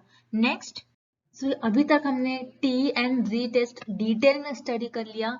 जो नेक्स्ट टेस्ट बचे हुए हमारे, जैसे F test, chi square test, ये हम नेक्स्ट सेशन में देखेंगे। अगर हम एक ही सेशन में सारे टेस्ट को अगर डिस्कस करने लगे तो बहुत लंबा सेशन हो जाएगा, इसीलिए इस सेशन में हमने टी एंड जी टेस्ट रखा है और उस पर हम एमसीक्यू सॉल्व करेंगे। नेक्स्ट में हम बचे हुए टेस्ट देख लेंगे। अब हम फर्स्ट क्वेश्चन सॉल्व करते हैं। First question is, when are t-test most appropriate to use? T परीक्षण कब उपयोग करने के लिए सबसे उपयुक्त है, यानी टी टेस्ट को हम टी परीक्षण को हम कब यूज करेंगे दिए गए ऑप्शंस में से। तो हम वन बाय वन सारे ऑप्शंस देख लेते हैं। When the sample size is small, option ये क्या बोल रहा है कि सैंपल साइज जो है आपका स्मॉल हो, यानी जब आपका नमूने का आकार छोटा हो, यानी 30 से लेस हो। ठीक है, 30 से लेस हो, तो इस केस में आप क्या करते हो, यस टी टेस्ट का आप यूज करते हो। तो यहाँ पर ऑप्शन ही करेक्ट है। उसी तरीके से option B, when the population standard deviation is unknown, ठीक है, जब जनसंख्या का मानक विचलन जो है मतलब आपको अननोन हो, आपको पता नहीं हो। ठीक है, मानक विचलन आपको जनसंख्या का पता नहीं हो, जनसंख्या का यानी पॉपुलेशन का स्टैंडर्ड डिविएशन आपको नहीं पता हो। ठीक है, तो यस पॉपुलेशन का आपको स्टैंडर्ड डिविएशन टी टेस्ट में नहीं पता होता है, तो यहाँ पर आपका ऑप्शन बी करेक्ट हो जाएगा। लेकिन टी टेस्ट में आपको किसका स्टैंडर्ड डिविएशन पता होता है, सैंपल का, याद रखिएगा, इंपॉर्टेंट है। सैंपल का स्टैंडर्ड डिविएशन जो है आपको टी टेस्ट में दिया हुआ होता है, सैंपल का स्टैंडर्ड डिविएशन आपको पता होना चाहिए। लेकिन पॉपुलेशन का स्टैंडर्ड डिविएशन जो है अननोन होता है, पता नहीं होता है टी टेस्ट में। तो यहाँ पर इस क्वेश्चन में आपका राइट ऑप्शन हो जाएगा option C, both A and B, क्योंकि जो ऑप्शन ए और बी दिया गया है इन्हीं इन्हीं कंडीशंस में आप टी टेस्ट का यूज कर सकते हो। काफी सिंपल क्वेश्चन है, ऐसे ही आपको एग्जाम में क्वेश्चन आते हैं, ज्यादा डिटेल में नहीं पूछे जाते। तो इसीलिए इस क्वेश्चन का राइट आंसर हो जाएगा आपका option C, both A and B are correct about T test. Okay, next question हम देखते हैं। Then second question is which of the following is true about Z test। ठीक है, निम्नलिखित में से कौन सा Z परीक्षणों के बारे में सत्य है। सो हमें यहाँ बताना है कि Z टेस्ट के लिए कौन सा ऑप्शन करेक्ट होगा दिए गए ऑप्शंस में से। ठीक है, so again one by one हम सारे ऑप्शंस देख लेते हैं। Option A, when the sample size is large. ठीक है, सैंपल का साइज लार्ज होना चाहिए और 30 के इक्वल होना चाहिए। तो इस केस में हम क्या करते हैं, Z टेस्ट का यूज करते हैं। जब हमारा जो है नमूने का आकार 30 से बड़ा हो तब हम क्या करते हैं, Z टेस्ट का यूज करते हैं। Then option B, when the population is standard deviation is known. ठीक है, जब आपके जनसंख्या का मानक विचलन जो है आपको पता होता है तब हम क्या यूज करते हैं, Z टेस्ट। उसी तरीके से option C, use to compare population mean to sample mean. Yes, हम क्या करते हैं Z टेस्ट में पॉपुलेशन के मीन और सैंपल के मीन को हम कंपेयर करते हैं, नहीं जनसंख्या के माध्य और नमूने के माध्य का हम क्या करते हैं, तुलना करते हैं, उसको कंपेयर करते हैं। सो यहाँ पर आपका ऑप्शन सी भी करेक्ट है। इसीलिए इस क्वेश्चन का करेक्ट ऑप्शन हो जाएगा आपका option D, all the above, because option A, B और सी ये तीनों भी ऑप्शन सत्य है अबाउट Z परीक्षण, यानी तीनों भी ऑप्शन करेक्ट है अबाउट Z टेस्ट। काफी सिंपल क्वेश्चन है। अगेन इसी टाइप के अगर आप देखोगे एग्जामिनेशन में तो यही आपको सेम क्वेश्चन देखने मिलेगा एग्जामिनेशन में। ठीक है, अब नेक्स्ट देखते हैं हम। So third question is, a company wants to test effective of a drug. For this, the company takes placebo-fed group and the drug prescribed group. ठीक है, assume that the sample size is 20. Which of the following test would the company use to test a drug? So यहाँ पर इस question में हमें क्या बता रहा है, एक कंपनी है जो जिन्होंने ड्रग की इफेक्टिवनेस पर टेस्ट करा है। सो फॉर दिस इन्होंने क्या करा, एक प्लेसिबो ग्रुप बनाया है, यानी एक जो ड्रग है प्रॉपर ड्रग नहीं है, एक प्लेसिबो है, यानी उसके जगह पर जेम्स आपको प्रोवाइड करेंगे। ठीक है, एंड एक प्रिस्क्राइब ग्रुप है, यानी जिसको हमने एक्चुअल ड्रग दिया है। ठीक है, ये देखने के लिए कि ड्रग का इफेक्ट हो रहा है या फिर नहीं हो रहा है। सो कुछ लोगों को क्या होता है कि उनको बस ऐसा लगता है कि वो फटीग है, लेकिन एक्चुअल में नहीं होते, उनका वहम होता है एक तरीके से। ठीक है, तो अब यहाँ पर हमें क्या बोल रहा है इस क्वेश्चन में, assume that the sample size is 20. Which of the following would be company used to test the drug? So यहाँ पर सैंपल साइज ही हमें दिया गया है और कुछ भी नहीं दिया गया है। देखोगे जैसे आपको नमूने का आकार दिया है, सैंपल का साइज दिया है और कुछ भी नहीं दिया है। तो यहाँ पर आपका जो सैंपल साइज है, सैंपल साइज क्या है आपका 30 से लेस है, विच इज 20। ठीक है, 20 क्या है, 30 से लेस है। ठीक है, सो यहाँ पर हमें और कुछ नहीं दिया है, स्टैंडर्ड डिविएशन नहीं दिया गया है, पॉपुलेशन का भी नहीं दिया है, सैंपल का भी नहीं दिया है। तो यहाँ पर बस हमें इतना दिया गया है कि सैंपल का साइज 20 है, यानी 30 से कम है। तो इस केस में आप कौन सा टेस्ट यूज करोगे, yes T test. T test कब हम यूज करते हैं, जब हमारा सैंपल का साइज 30 से कम हो। तो इसीलिए इस क्वेश्चन का आपका राइट आंसर हो जाएगा ऑप्शन बी, टी टेस्ट। जैसे कि मैंने भी आपको क्वेश्चन करवाया था, एक एग्जाम्पल लिया था टी टेस्ट पर, तो मैं जनरली आपको मैंने बताया था, बस आपको क्वेश्चन को रीड कर आपको बताना होता है कि आप कौन सा टेस्ट यूज करोगे। तो सेम क्वेश्चन ऐसा प्रीवियसली किसी पीएचडी एंट्रेंस एग्जामिनेशन में आया था गवर्नमेंट यूनिवर्सिटी का, तो हो सकता है ऐसे एग्जाम में आपको क्वेश्चन पूछे जाए। ठीक है, and next and last question देखते हैं हम। क्वेश्चन 4 क्या है, और teacher wants to compare the IQ of students in her maths class, the sample to the students in other maths classes throughout the district. The population, ठीक है, the population standard deviation is 48. Which test will the teacher use? So यहाँ पर हमें क्या बता रहा है, प्रश्न 4 में क्या दिया गया है हमें कि एक टीचर है, उनको बच्चों का IQ चेक करना है उनके क्लास में, जो मैथ्स क्लास ले रही है टीचर। ठीक है, उसमें उनको स्टूडेंट्स का IQ चेक करना है। तो ये स्टूडेंट्स को वो कौन से स्टूडेंट से कंपेयर कर रही है, डिस्ट्रिक्ट के सारे मैथ्स क्लास से, उस डिस्ट्रिक्ट के अदर मैथ्स स्टूडेंट से वो क्या कर रही है, बच्चों के IQ लेवल्स को वो चेक कर रही है। अब यहाँ पर हमें पॉपुलेशन का स्टैंडर्ड डिविएशन गिवन है which is 48. So which test will teacher use? तो यहाँ पर टीचर क्या कर रही है, पॉपुलेशन यानी डिस्ट्रिक्ट के सारे बच्चों को और उनकी क्लास के स्टूडेंट्स को, यानी यहाँ पर क्या हो रहा है, कंपेयर कर रही है स्टूडेंट्स, है ना, कंपेयर कर रही है सैंपल के मीन को, सैंपल का मीन एंड पॉपुलेशन के मीन, ठीक है। सो यहाँ पर टीचर क्या कर रही है, इनके मीन्स को क्या कर रही है, कंपेयर कर रही है, ठीक है, इनके मीन्स को क्या कर रही है टीचर, कंपेयर कर रही है। एंड पॉपुलेशन का हमें क्या गिवन है यहाँ पर, स्टैंडर्ड डिविएशन गिवन है विच इज 48, ठीक है।